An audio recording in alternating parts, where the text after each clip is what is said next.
All right, so we'll go ahead and get started. Want to welcome everyone to the first of the InvestBlue Emerging Investor Academy sessions. This is going to be a three-part series that is really intended for people at the very beginning stages of becoming an angel investor. Maybe you have done some early investing, maybe you're part of an angel fund, but you haven't done a lot of individual investing on your own. Maybe you've never thought of yourself as an investor at all, but you're somebody who has the potential to become an investor and you're interested in exploring that possibility. So if you're one of those in one of those categories, then this program is for you. We're going to be giving a lot of very high level introductory material over the course of this three-part session to just give you the very beginning understanding of the role of an angel investor in a startup ecosystem and the different roles that the angel investor plays, how to go about investing in companies, some of the requirements of an investor, and some of the common terminology and things that you'll hear.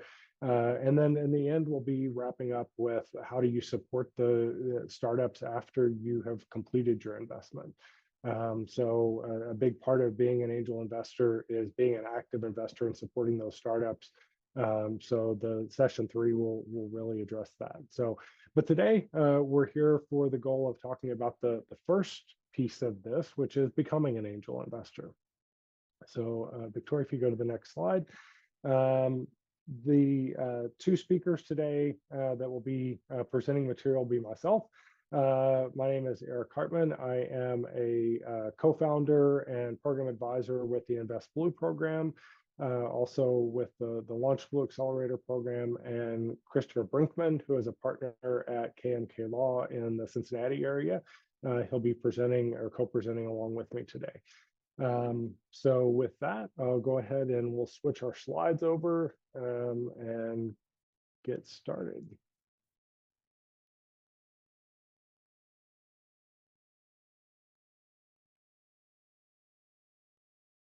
All right, so hopefully everyone can see my slides. So as I said, the goal of this session today is to talk at the very introductory level of what it is like to become an angel investor and the very first steps in that process of becoming an angel investor. So in terms of the content today, we want to go over a few different things. So beginning with InvestBlue. So InvestBlue is the group that's bringing the program today. So I want to tell you just quickly who InvestBlue is. And then we'll talk about what is angel investing, what types of things do angel investors invest in, and then Chris will share from the legal perspective, and then finally we'll wrap up with how InvestBlue can help you get started in your journey as an angel investor. I will say we'll be holding questions until the end, but we have planned time at the end for Q&A. So if you want to drop those questions in the chat, or if you want to save those questions, we're happy to answer any questions that you may have at the end of today's session. So what is InvestBlue? So InvestBlue is a program, brand new program that we're standing up here in Kentucky, and it's really solving the investor side of the investor startup spectrum. So when investors and startups are working together to fund companies and help companies get started, we have a lot of different programs, accelerator programs and ecosystem partner programs throughout the state that help startups get going. But we don't really have anything to help investors get up and going. And so InvestBlue is really intended to help investors come into the process, learn the process, and get going and be successful as an angel investor. So we plan to collect a large group of angel investors, new angel investors with affinity for Kentucky, people that for one reason or another are interested in supporting Kentucky, and whatever that reason might be, we're happy to have you and help you get started in supporting Kentucky through angel investing. And then once you have joined, we want to help you get started by providing turnkey services and other things like that to really help you get off in a successful start in your journey as an angel investor. So InvestBlue is not, let me say, we are not a fund. So we do not have a venture fund. We are not an investment fund. In industry parlance, InvestBlue would be known as an angel syndicate. So it would be an organization where different potential angel investors would join that syndicate. They'd have the opportunity to see investment opportunities, to see startups that they may want to get involved with and support, and then potentially have the ability at their own decision and direction to make investments in a company that they may find interesting. So if you're trying to figure out where InvestBlue falls, that's probably the best way to think about it. So InvestBlue is a partnership between Keyhorse Capital and LaunchBlue. And it is supported by the Economic Development Administration with a EDA Build to Scale grant under their Capital Challenge program.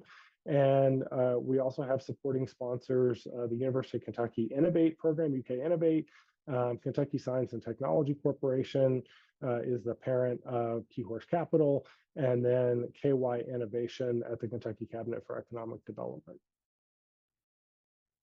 All right, so what is angel investing? So the first thing that I want to say, a lot of us, when we think about angel investing, probably the first thing we think about is that show on TV with a lot of fish that are very happy to snipe at each other. That is not what angel investing is. If you've watched that show, it's a great show. We love that show. It has done a great job dramatizing startups and really bringing startups into the mainstream culture. It's made a lot of people think that they're, that they have really neat ideas about what angel investing is. But what we see in the real world, just like with many other types of reality TV, what you see in the real world is that what happens on TV is not what happens in the real world. And that is certainly true in the case of angel investing. So let's talk and dive in a little bit more to what angel investing actually is in the real world. And being that we're from Kentucky, and this is a Kentucky program, and basketball is king in Kentucky, I want to start with a basketball analogy. So we're going to walk through with a basketball analogy. So we've all had the experience either being the person on the court or our child being the person on the court and throwing up this shot. And you're looking at this and this is exciting. And this child is thinking, what? What are the things that are going through this child's mind right now? I would say 3 letters, NBA. This shot's going to go in. I'm going to sink the shot that wins the championship game, and I'm going to be an NBA star. So let's think about the NBA and basketball. So you come out of college, you get recruited into the NBA, you're a big, exciting star. You get that rookie contract in the NBA, and you're off to the races, right? You've made it as a basketball star. And you finish out your rookie contract and then you become this unrestricted free agent. Man, the money is coming in. The money is just absolutely pouring in. You are you've really made it in the NBA now. You're no longer just a rookie. You've made it. You're probably at the team of your choice. Everything's going great for you. And then finally, you're a legend. You're a Michael Jordan. You're a LeBron James. You're any of the big name stars that we know from the NBA. So in startups, how does that look? Well, in startups, our version of the MBA is called venture capital. And with venture capital, very similar to the MBA, you've got some different steps that you go through. So the first step with a startup and venture capital is the Series A. So you get that Series A, you've landed as a startup. You can stamp your thing. It's just like getting that, being drafted in the NBA. You've got your Series A. You're a legit startup now, right? You've made it. And then comes along the Series B. Now you've got some money, you've been able to perform, you've been able to perform on the big stage and the big spotlight, and then more money starts to come your way. And we call those Series B, Series C, Series D, and they can go all the way up. They can get, all kinds of different extensions and names that go with those things, but we're talking serious, serious money, professional investors. This is really serious. And then we get to unicorn status with startups. And those are the the Airbnbs and the Ubers and the Facebooks and all the names that you know in pop culture as startup unicorns. And what I would posture to you is that this is not angel investing, and angel investing is not VC. We are not dealing with these types of companies. We're dealing with these types of structures. And why that's important is that what you see a lot in the popular media, when you're hearing things about investing, if you read things online about investing, you're reading a lot of things about things that happen in venture capital. And angel investing is really different. And when we think about angel investing, we want to think through a very different lens than what you might see about venture capital. And also what we know is that in the NBA or as a basketball star, you don't start as a rookie in the NBA. You start somewhere else, right?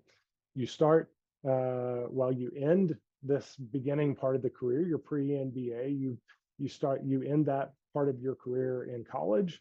But before that, you went to high school ball.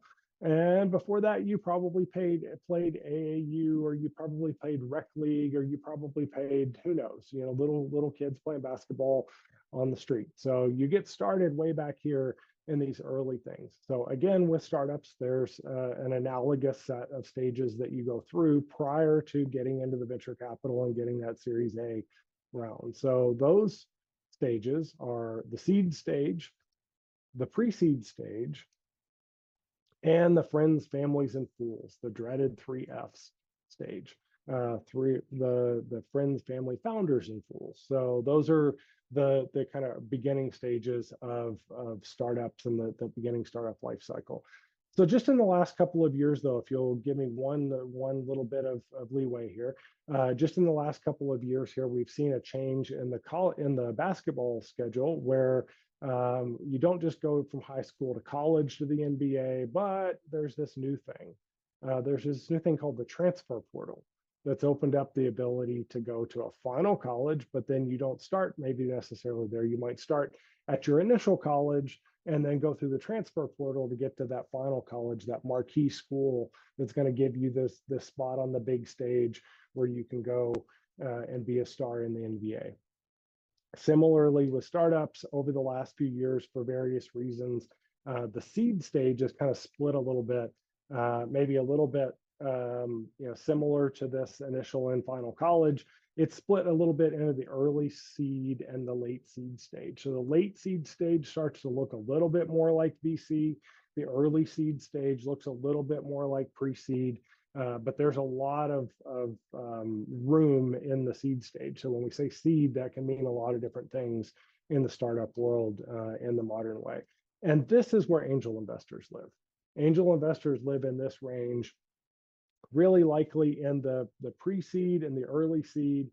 They can extend up into the late seed stage. A lot of times there you'd be talking about angel funds and maybe some large syndicates and things like that. It could begin as early as the friends, families, and fools stage, but we're certainly going to encourage you as an early investor to let that company get a little bit of traction, move out of that friends and family stage, and the pre-seed stage should have some traction there as a startup, some startup success. And we'll work through long term. We'll work through what all these things mean and how to judge that for yourself. So the next question is, where we're talking about in this pre-seed and early seed. But then the question is, what are we wanting to invest in? Well, we're investing in startups, but what is a startup? So I wanted to begin here with a definition. Steve Blank is the patriarch of the modern lean startup movement. He's very well known in the startup world, and his definition of what is a startup, there's a couple of really key points in just a few words here. So a startup is a temporary organization formed to search for a repeatable and scalable business model. So what is a startup? A startup, number one, is temporary. It's not a long-term company. It's not designed to grow and compete with Fortune 500 companies. It's a temporary organization that's designed to explore, to experiment, to search, but it's all this time solving problems. So there's a problem that's been identified by a founder, that there is some customer segment that has a problem, and we want to try to search for the solution to that problem. So when you're looking at startups, you're looking at who are you investing in. You're looking at startups that are searching for a problem. They're very early in that process. They have an idea. They're still trying to build the bones around what is this thing, right? They're trying to search for how do we make this idea into a business, or how do we make this technology into a business. Um, and it's very much an experiment.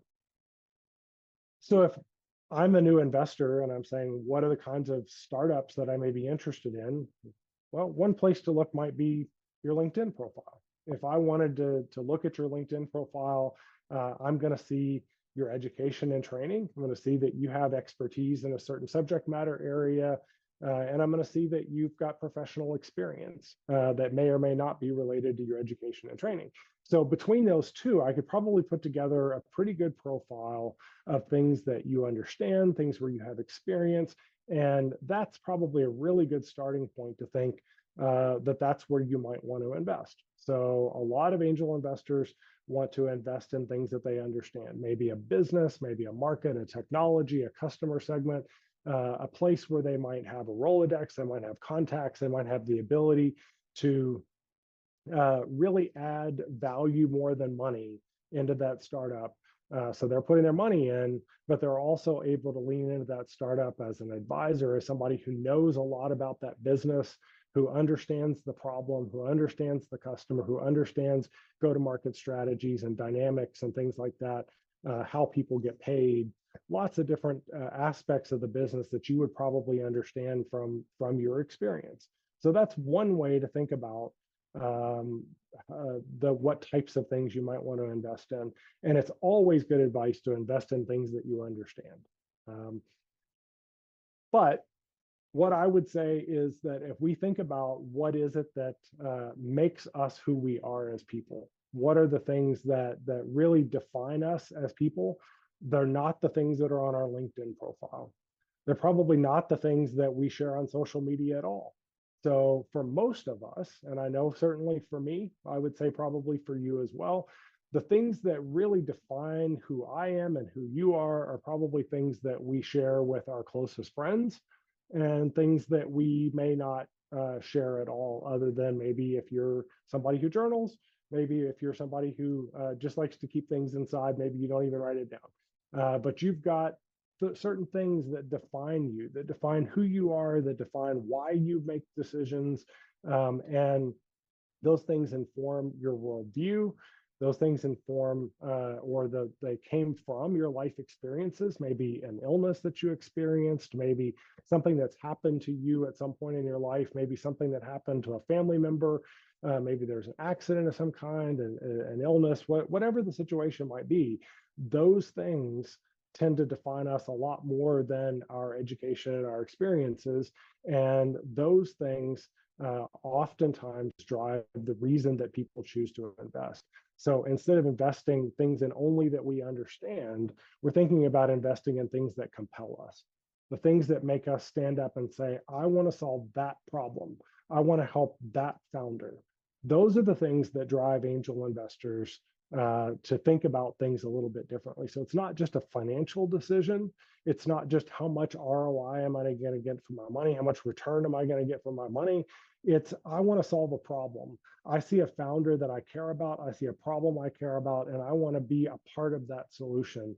That's what drives people to invest oftentimes as angel investors. So with that, I will hand it over to my co-presenter, Chris Brinkman, to share from the legal perspective. And Chris, you just tell me when you want me to advance slides. Yeah, will do. And I gotta say, Eric, I think that presentation was great. I really like the basketball analogy, and I just kind of to build on what you were just talking about there, I couldn't agree more. It's important to find, a problem or an issue that you're passionate about.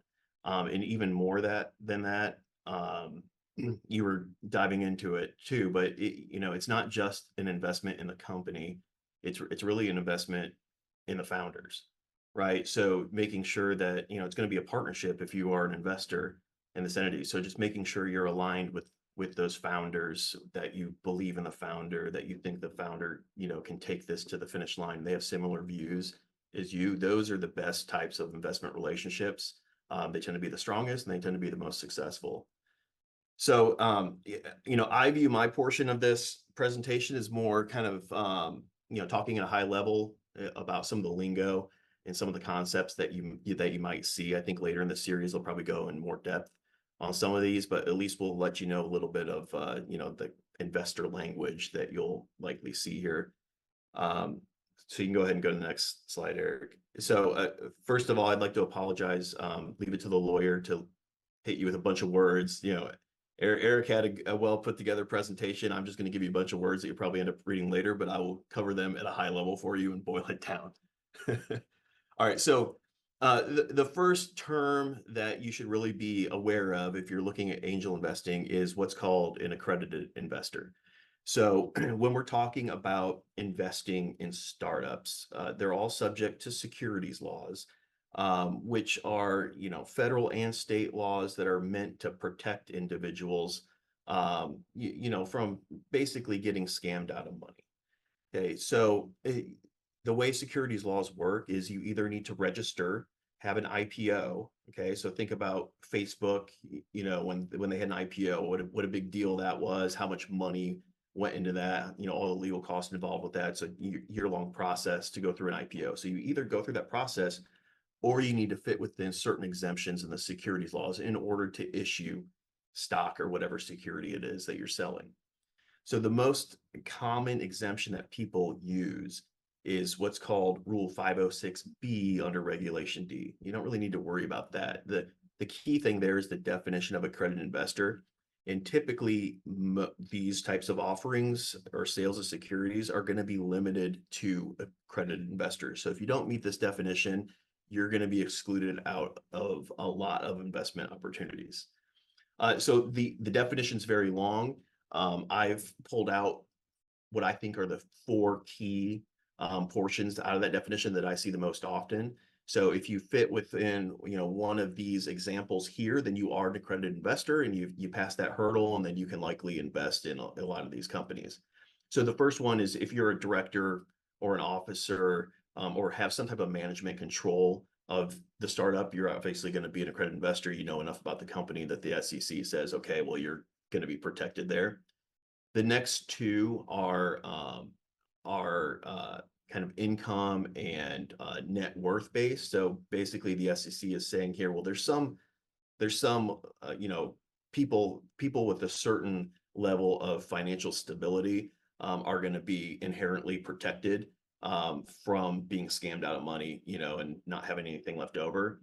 And the way that they define these is if you have net worth of $1 million or more, excluding your primary residence, then you're an accredited investor. Or if you're an individual that yourself makes $200,000 or more in annual salary, and you've done that for the previous 2 years and plan to do that this year as well, then you're an accredited investor. Or if you want to combine your annual income with your spouse, the threshold there is $300,000.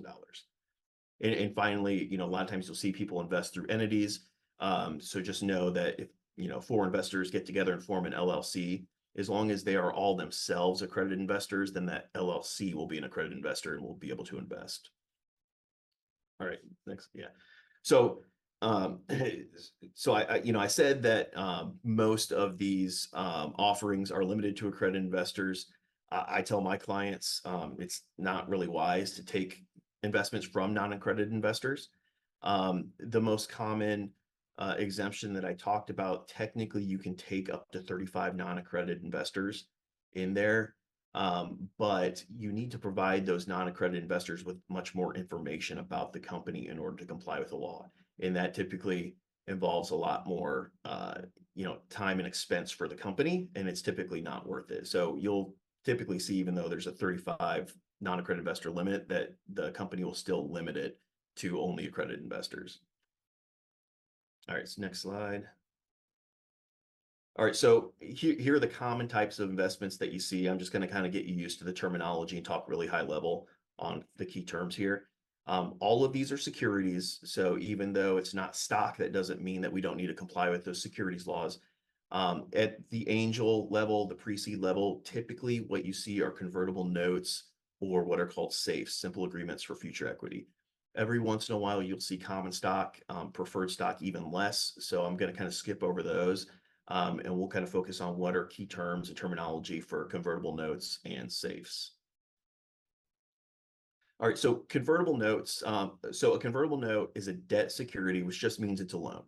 Okay, so just think of a standard bank loan. You have a principal amount on there.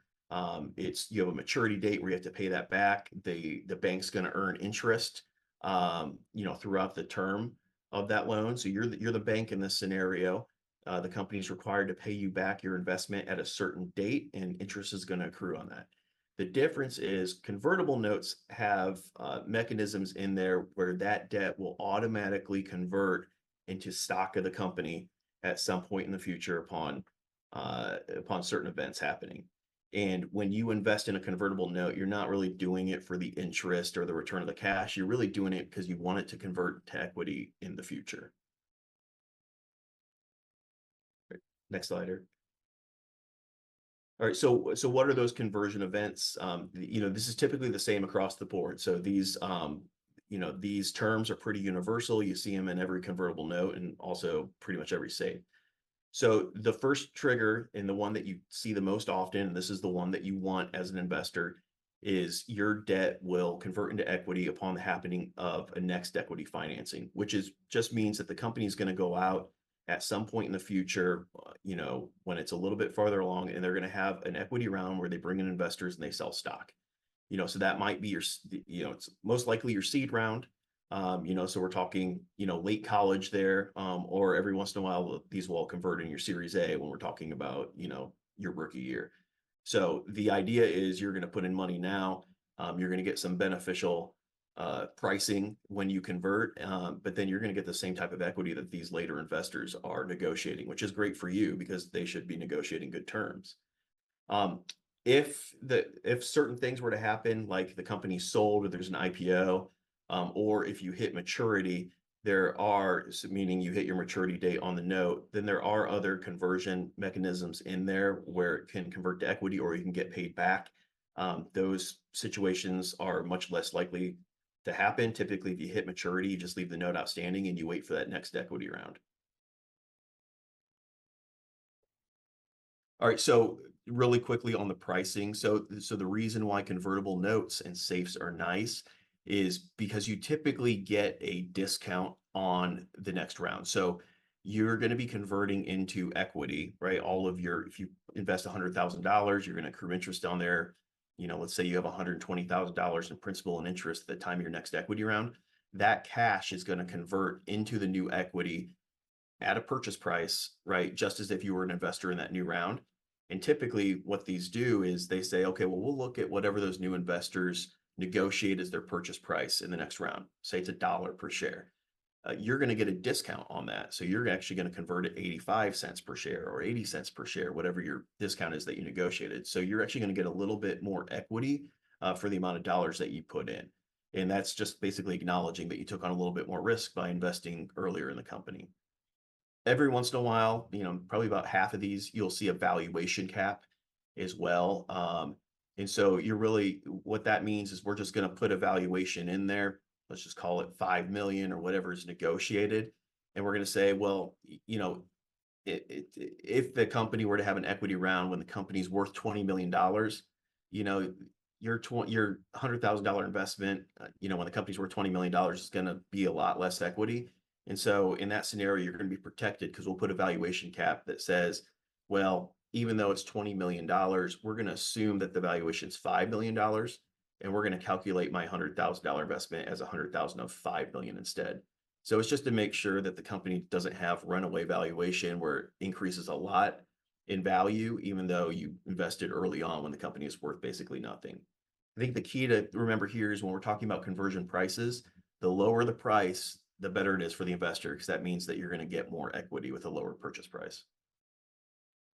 All right, so SAFEs, simple agreements for future equity. So these are technically not debt. They're technically not loans, but they are very, very similar to convertible notes. The only difference between a SAFE and a convertible note is you're not accruing interest on there because it's not a loan, and there's no maturity date. Okay, so this potentially could, I mean, so the SAFE will be outstanding until you either have an equity round or some type of exit, whether it's you sell the company or the company goes under and you dissolve. So no maturity date where there's a chance where you can get paid your money back absent those scenarios. Yeah, and so I think this is where I'll kind of leave it with the preferred stock and common stock. So the thing to think about here, and you'll see common units, preferred units if we're talking about an LLC. But this is actual, you're actually purchasing equity in the company. You're an actual owner of the company. With convertible notes and safes, you're not. You're a lender, essentially. You don't actually vote. You don't actually have those stockholder rights.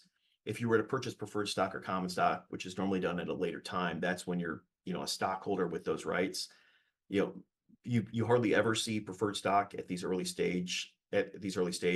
That's just stock like the founders have, but with extra bells and whistles. So a lot of times they'll have veto rights over certain items, the ability to appoint board members.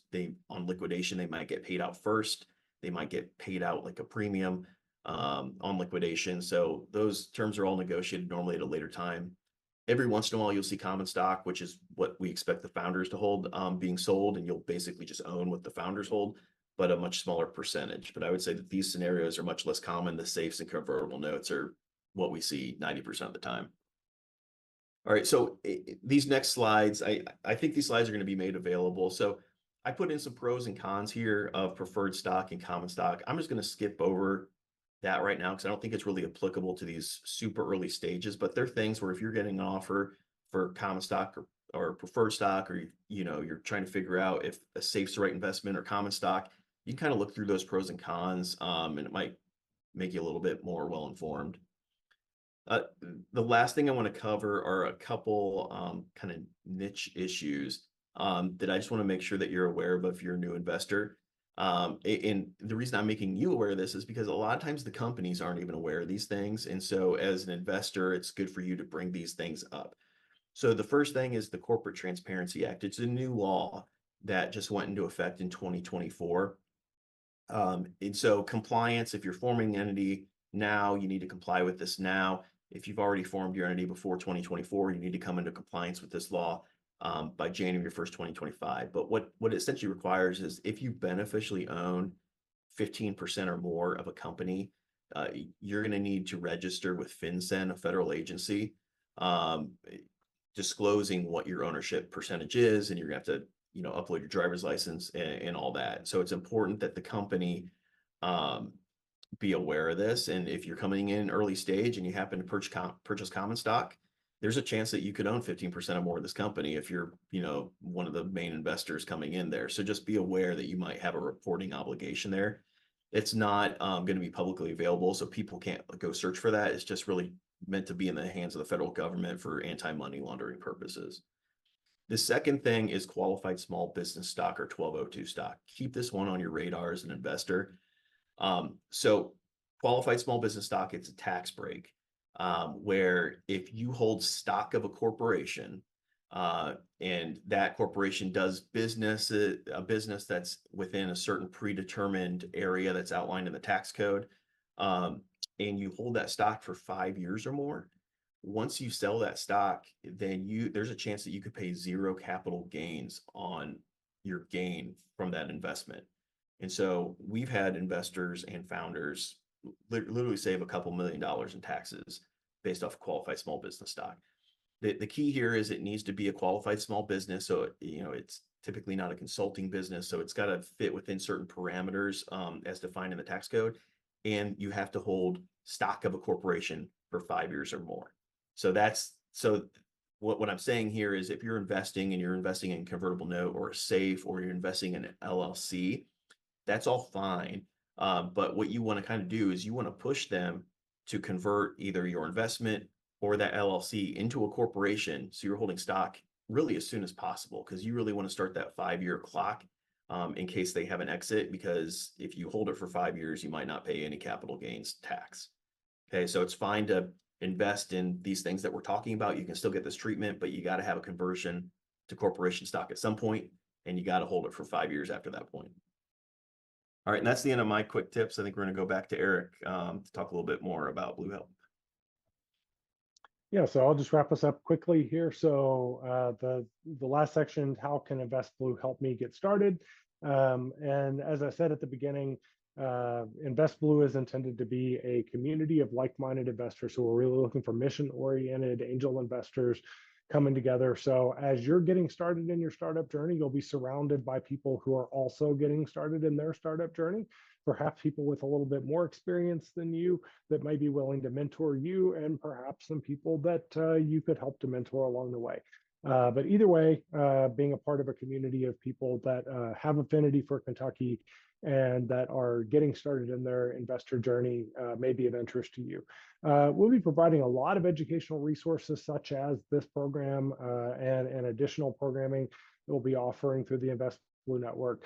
Educational resources tailored to new investors, new angel investors, to help you get started along your journey, help you understand the lingo that you're going to hear from startups. As you're hearing their pitches, you're going to hear them talk about all kinds of things that they've learned through their accelerator programs, and you've never heard these terms before. So how do you have those conversations with them? We're going to help you with that.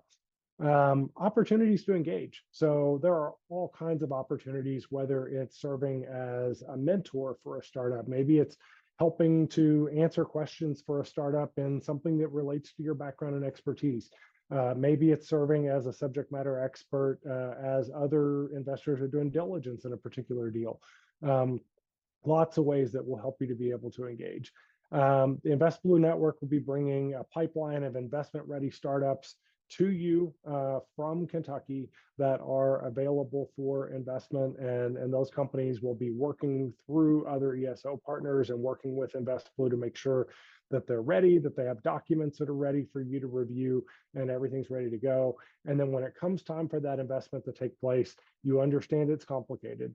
You understand that there are some legalities. We're going to provide turnkey processes to help move things along efficiently, connect you with resources and experts that understand how to do this and that work in this area every day.